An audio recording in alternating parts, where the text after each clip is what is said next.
You're listening to Burlington Now. Ted Hildebrandt and Daniel Deering join me from Community Development Halton. Some people may know Community Development Halton as this former name, the Social Planning Council of Halton. And I want to welcome Ted and Daniel to talk to us today about what CDH is. Great. Well, I'll lead this off and then I'll bring in Daniel to talk about some specific things. So Community Development Halton, well, we're a nonprofit organization, been established since 1984, have a number of different programs, Volunteer Halton, which runs the volunteer center for this community, you know, whether it's training opportunities or our volunteer database. There's also our age-friendly initiative, so a lot of things around, particularly looking at older adults in our community. And then the portfolio that Daniel and I fall under is social planning. So looking at our community, looking at data, looking at what are the issues, working with community around looking at what those challenges might be, but also then how do we provide some action around those issues and challenges that we face in our community. And today we're just going to briefly talk about some of the work that we do, and particularly a product that we call Community Lens that's been out now for over 10 years. We have, what are we at, Daniel? Is it 170? 179 was just released last month in February, looking at the first release from our 2021 census. And we've looked at other topics, so like census data, whether it's housing data, charitable giving, looking at some of the things that have happened over COVID as well. You know, and these were really small, bite-sized pieces that we try to put out into communities that hopefully are digestible.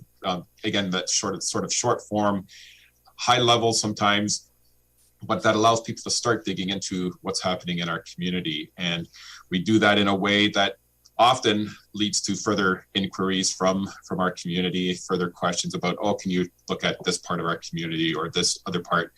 And we try to answer that as best as possible. And things like in Burlington, knowing what's happening in different neighborhoods, whether it's in Aldershot or in Alton, you know, two different communities, one older, one newer, and what are some of those changes that are happening. And I think particularly with the 2021 census, it's really going to be interesting to see what have those changes been, particularly as it will capture some of the dynamics of our life during the pandemic.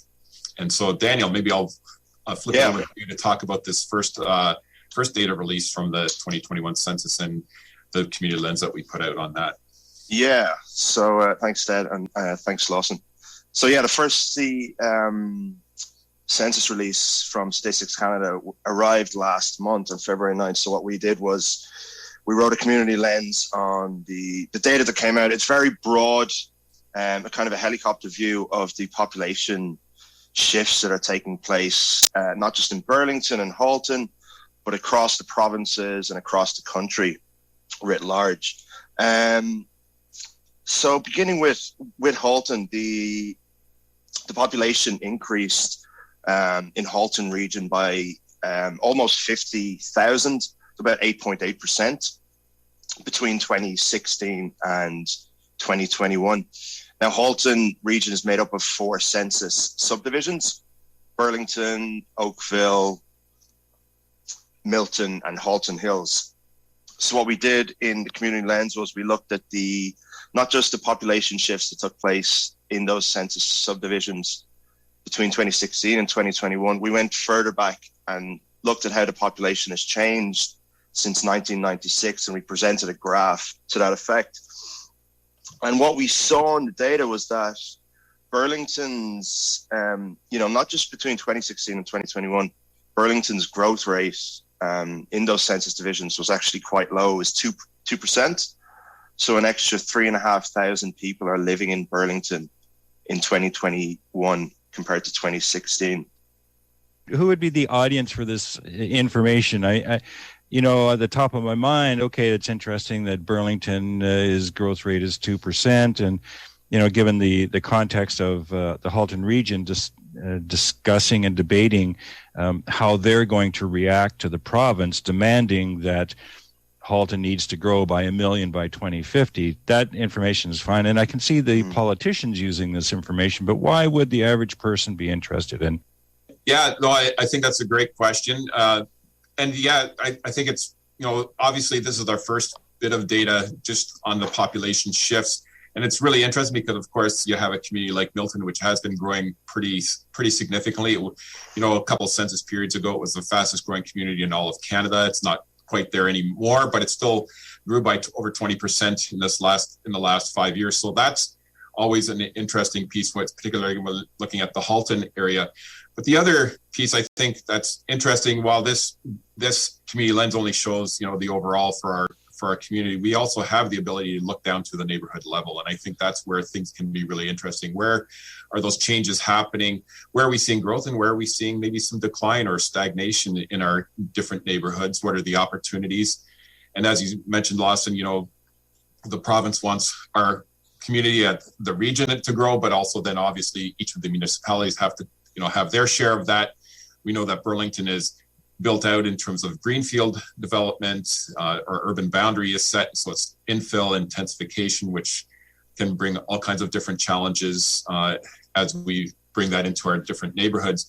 And just knowing some of these dynamics of where those growth communities, so Oakville and Milton are the growth communities currently, have been for the last period of time. Will they continue to be where we see that happening? What are the opportunities for Burlington? And I think particularly as we see some of the further information come out over the course of this year from the census, what are some of those dynamics? We know that in our last census, for example, 1 in 5 people are over the age of 65. Well, that has really, significant implications as planning what kind of community, what kind of housing, or, housing being such a hot topic these days.